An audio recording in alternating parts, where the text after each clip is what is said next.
Hi, everybody. So my name is Ganesh. I look after e-commerce for Asia Pacific for Mondelez. I'll tell you a little bit more about Mondelez. Mondelez is one of the world's largest snack food companies. We are the #1 chocolate producer, the #1 biscuit maker, the #1 candy company, and the #2 chewing gum company in the world. So when I talk about e-commerce today, and I specifically want to talk to you about this, which is something we've tried in China, which is very, we feel, quite groundbreaking for us in the space of personalization. How to take an everyday brand and personalize it to the needs of the millennial shopper. So a little bit about Mondelez first. As I said, we're a global snack food company, around 30 billion in revenues. You may remember us, we used to be owned by Kraft Foods. So the history is that, for those of you that know your M&A history, Kraft Foods bought Cadbury's, and then they merged Cadbury's with the former Nabisco organization, which was a biscuits business, and in 2012 created and listed Mondelez as a separate company. You would know us more probably by the brands than the name of our company itself. Some of our brands, Oreo cookies, Ritz crackers, Cadbury's chocolates, Milka chocolates for those of you from Europe, Lou biscuits for the French in the audience, Toblerone that you would have seen in virtually any duty-free store in any airport, I'm sure, Trident gum, Hall's candy. These are some of our brands, and the thing with these brands is that no matter where you've grown up in the world, the chances are you've experienced it, right? The chances are, I know I have. I grew up in India in my early years, and then I spent most of my formative years in Australia. I've grown up with Cadbury. I've grown up with Bonvita, which is also one of our brands. These are all brands that we have touched our lives at some point in time. And that is a really important distinction for our company. When we talk about our kind of purpose, our ethos as a corporation, we see it as bringing delicious moments of joy into consumers' lives. Now, that may sound kind of cliche to you, but we take it seriously, and I take it quite seriously, and I'm quite proud of it. I'll give you just a short story. Before I joined Mondelez, I spent the better part of my career working for management consulting firms, right? Most of my career. I've got 2 young kids below the age of 10. Now, you try and tell your kids what a management consultant does, and watch for the glazed look in their eyes. In fact, you get that even with adults.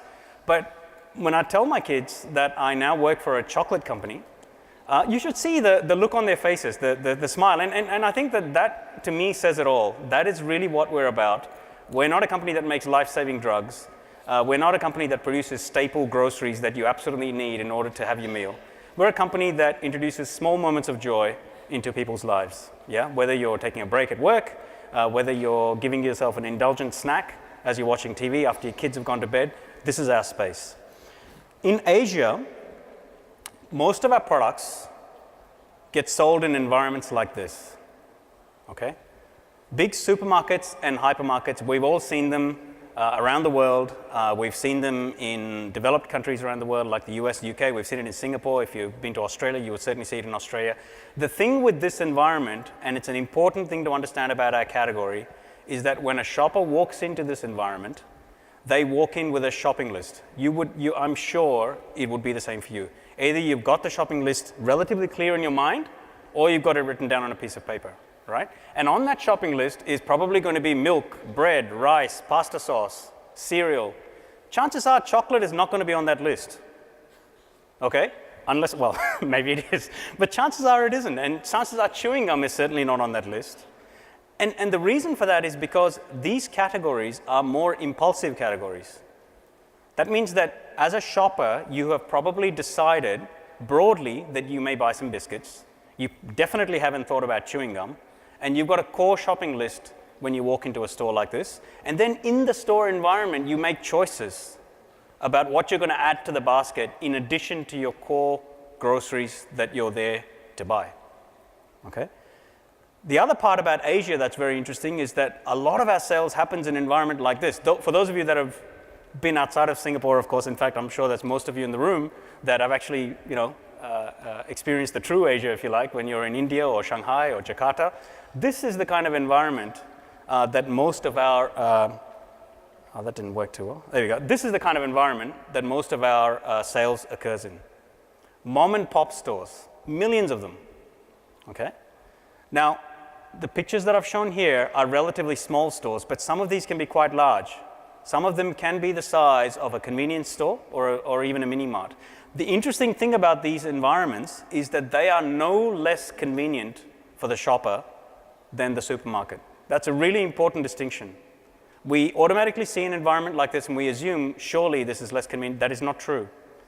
Because if you take a typical family, let's say from my own experience in Mumbai or one of the cities in India, the chances are that there are, within your neighborhood, within walking distance, at least a half a dozen of these. The chances are that you, as a family over a multi-year period, have built a kind of a business relationship with a couple of these guys. They seem to be open all the time. They never really seem to close. You can call the guy anytime you like. You don't even have to go to his store. You don't have to experience the heat. You don't have to experience the rain. You can call the guy anytime you like. He will deliver it to your house. He knows your family so well that he will even add products to the basket saying, listen, you forgot to tell me about this, but I figured you'd need some sugar as well. And forget about cash on delivery, because he will run a tab for you and he'll present you a bill at the end of the month. So convenience is not the driver. In fact, in our research shows that these environments continue to thrive. These mom and pop stores continue to have a very strong role to play in modern day Asia. But actually, when we think about it, this is what we're really seeing, right? This is the scene that we experience, whether you're in Singapore or whether you're in Shanghai or whether you're in Mumbai. Millennials, yes, but also Gen Xers, whether they're on watching TV at home or whether they're sitting on a train on their smartphones. And guess what? A lot of their shopping behavior is shifted online. We've heard that over the last couple of days. The interesting thing about it is, I think, that online shopping has been around for a few years, right? I mean, we remember the time when Amazon started. It started with categories like music and books and so forth, and it's been spreading very aggressively across a whole range of categories. Until recently, our categories, food, fresh food, packaged food, had been untouched. They continue to be sold in supermarkets, continue to be sold in mom and pop stores. That is changing. We are finding now that increasingly shoppers, particularly millennials, who are now starting families of their own, buying even their groceries in this manner. Our online sales for our categories are growing at a multiple of what our offline categories are growing. And the interesting thing about this, I think, is why is this happening in food and beverage? It can't be convenience, like I just said, especially if you're in India or Jakarta, the guy I mean, it isn't a case of access to an assortment necessarily or access to convenience or a function of time because the stores are open all the time and they'll deliver to you.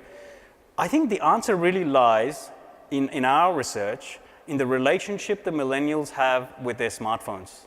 It's a smartphone addiction. I'll give you an example. We ran a consumer research in both Shanghai and Mumbai, and I'll give you an example from Mumbai, where we visited people's houses, middle-class families who are going about their day.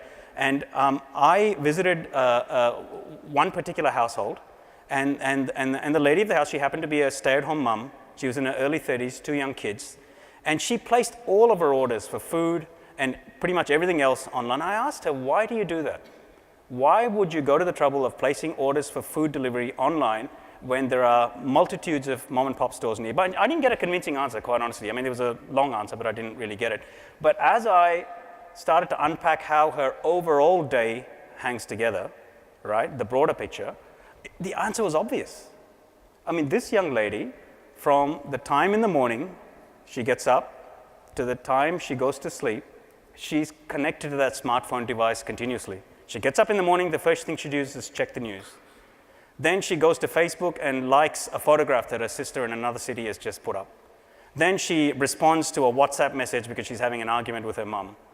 Then she checks in on her neighbor. She gets the kids off to school. She receives good news, she receives bad news, she's concerned about a medical issue in the family, she goes to Google and checks for it. So continuously, day in and day out, she's on that smartphone. So it's only natural that there's one last bastion of her life, which is food purchases, would also shift online. And I do believe, from the research we've seen, that that is one of the key drivers of why this is happening, because purely convenience and assortment and so forth doesn't solve for it. So as this shift happens, in Asia, for our categories, for chocolate, biscuit, candy, etc., the shift is most pronounced in China. We've all heard of the e-commerce boom in China. Our categories, our snacking categories, right, chocolate, biscuit, candy, etc., on average, depending on the market or the country you're talking about, between 3 to 5% online penetration, on average. China is over 10% online penetration. That means 10%, more than 10% of all biscuits sold in China is bought online. Okay? It's quite a dramatic statistic, and our snacking categories in China are growing at 20% year on year. High double digits, where many of the offline categories have started to slow down. So we've, when I took this role up, one of the first things I did was to try and get inside the Chinese online shopper's head, right? What is it, what's going on here? And we found that there were a few key insights that set the Chinese shopper online apart from their friends that were shopping offline. The first, perhaps obvious one, is they tended to be younger and better educated. 50% of online shoppers, particularly for our categories, were under the age of 30. Yeah, like I said, like that lady in Mumbai, they're smartphone addicts. In China, smartphone penetration, depending on the statistic you're looking at, we're putting it around 40%, which is up there, close to best in class for Asia. I mean, I think Korea is just over 50%. So very high smartphone penetration, and from what we've seen, those that own a smartphone have shown in China a high propensity to shop online. But the third and the fourth bullet point is what we found quite interesting and that we needed to really think about and respond to. Chinese consumers online are looking for new experiences, new and distinct consumer experiences. The best data point that I can give you for that is in our category in biscuits. If you take the top 10 biscuit products that are sold online, 8 out of the top 10 biscuit products are imported biscuits. That is certainly not what's happening in, Walmart or Carrefour or any other kind of shopping center that you're seeing out in Shanghai or Beijing. So that is quite a differentiating factor, the fact that consumers are looking for something, a new experience online versus offline. And the final point is they're demanding personalized interactions.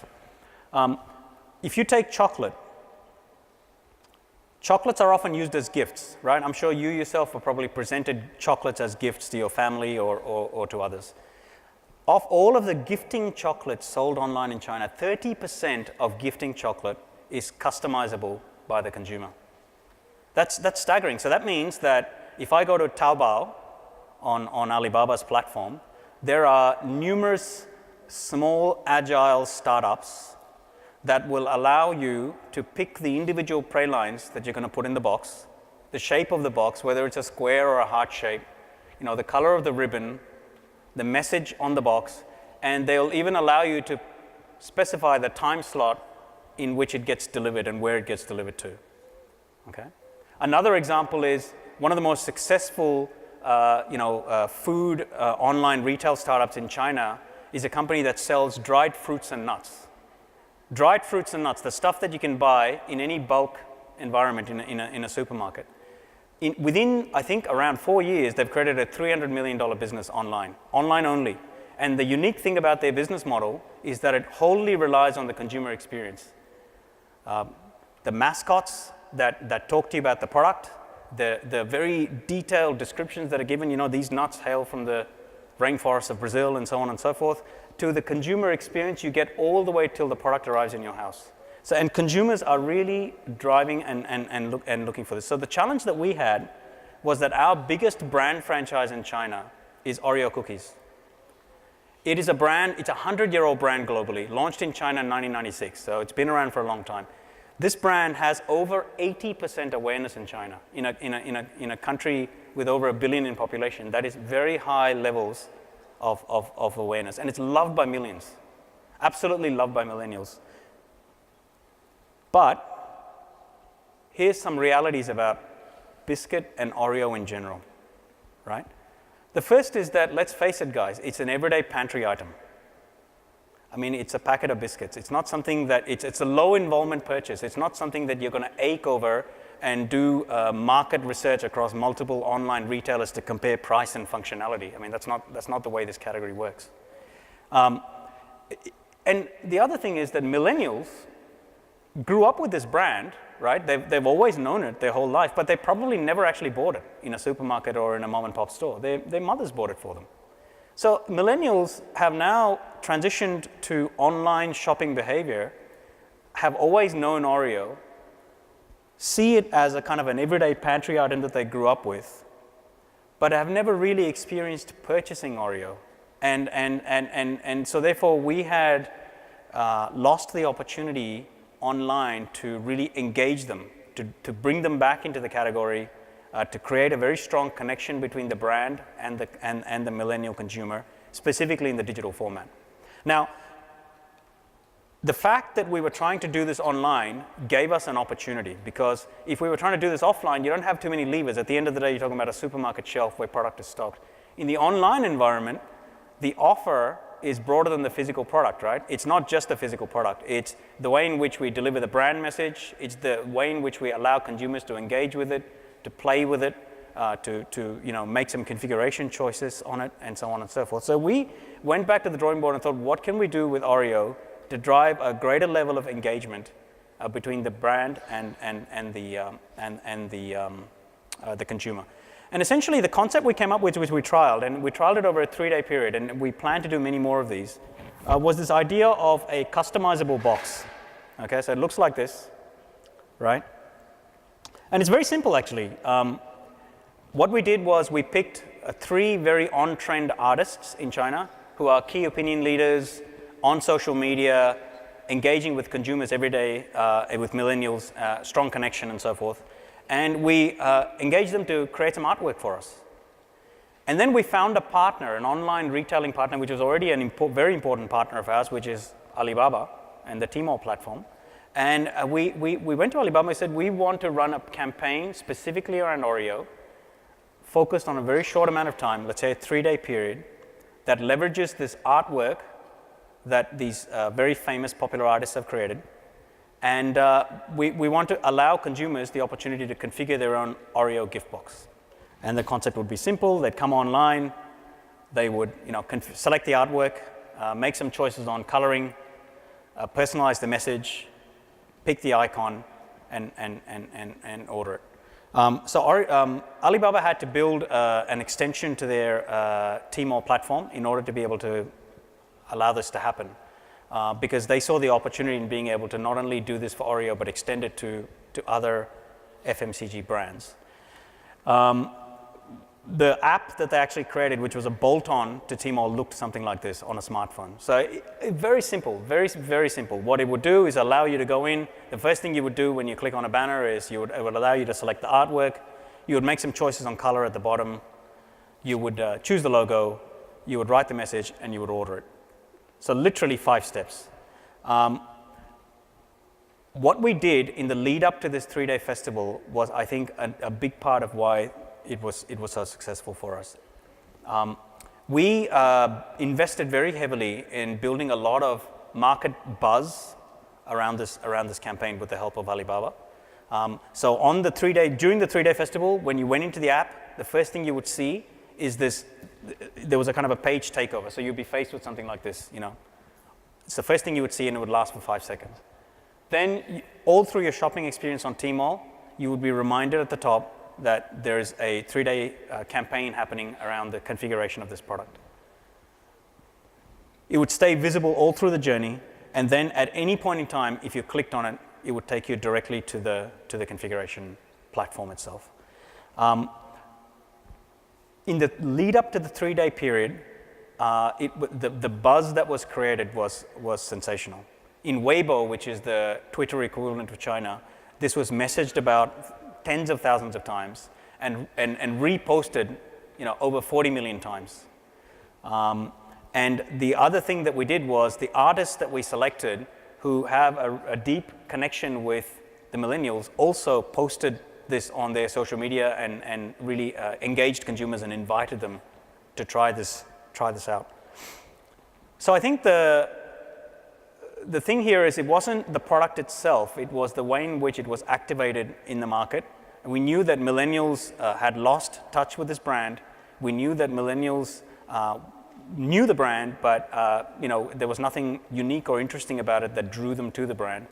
And we knew that we needed to, in order to re-engage the millennial, take the brand out of what would have been part of a normal grocery basket to a one-off purchase, a single item purchase. That means it becomes a destination, a reason for going to Tmall in the first place. The results were really terrific. The 3-day campaign, I mean, we set pretty aggressive targets for ourselves. We lifted our conversion rates by 3 times versus average. We exceeded our traffic expectations, our basket size expectations. We sold over 40,000 packs in the 3 days.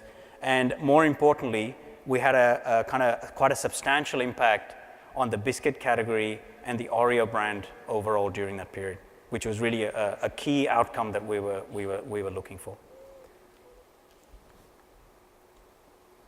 And the consumer feedback was sensational as well, quite frankly. I mean, you just look at some of these comments, I love the fact that I can design my own box. The beautiful pack is worth to wait.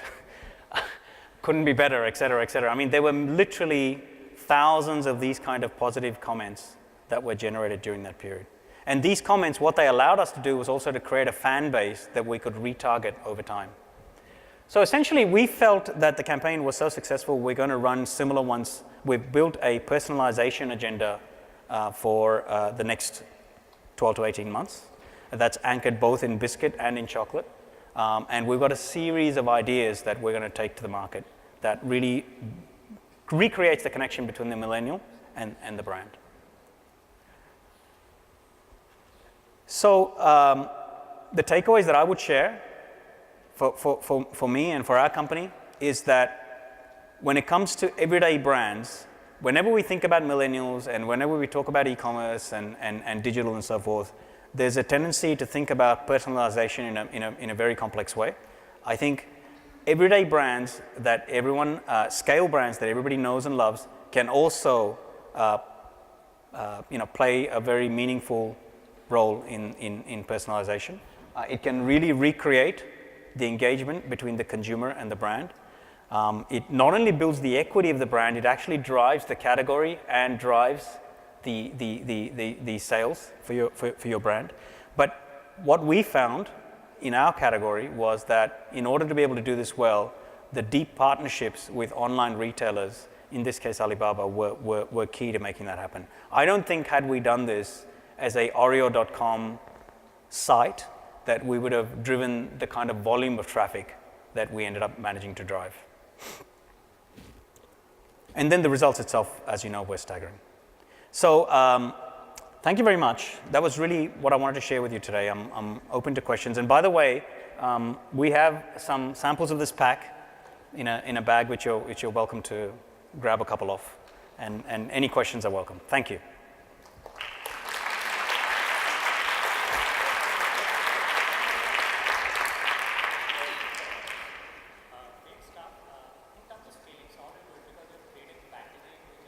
Yes. Yeah. Yes. The question was how do we scale something like this, because the packaging was created and so on and so forth. So the scaling of sales obviously was a direct function of traffic we were able to drive. So you saw that, right? The way the marketing was driven. But I think the core of your question is how do we do this kind of thing in a exactly yeah. The biggest challenge is to do this cost effectively, guys. I mean, the average packet of Oreo costs around 7 to 10 renminbi in China. Okay, how to deliver personalization in a way that was compelling and engaging, but also cost effective. I mean, the extreme end of personalization for us would have been to actually have people submit a photograph and emboss a cookie you know, with somebody's face on it, for example, just as an extreme. And that stuff is expensive. So before you know it, you've got a $50 cookie, right? So we needed to make trade-offs, and we needed to be able to do this at scale. So we kept the concept very simple. We focused on the outer packaging of the product. So when you actually open the product, you'll see that inside, it's actually our core Oreo range that you would have bought in a store anyway. The main focus was the secondary packaging. So it didn't actually change anything for us in the plant. We didn't have to actually fundamentally create a new SKU, right? And therefore, it was very cost effective. The printing itself many of you, I'm sure, would be aware, it's a technology called digital printing, right? So the key was secondary packaging managed by our kind of a co-packer, somebody that was outside of our organization, but a distributor for us nevertheless, in a very practical way. And the emphasis was all on the engagement and the fun around the experience. And that's what drove the scale for us. So. A question about sort of related, but certainly related to Oreo.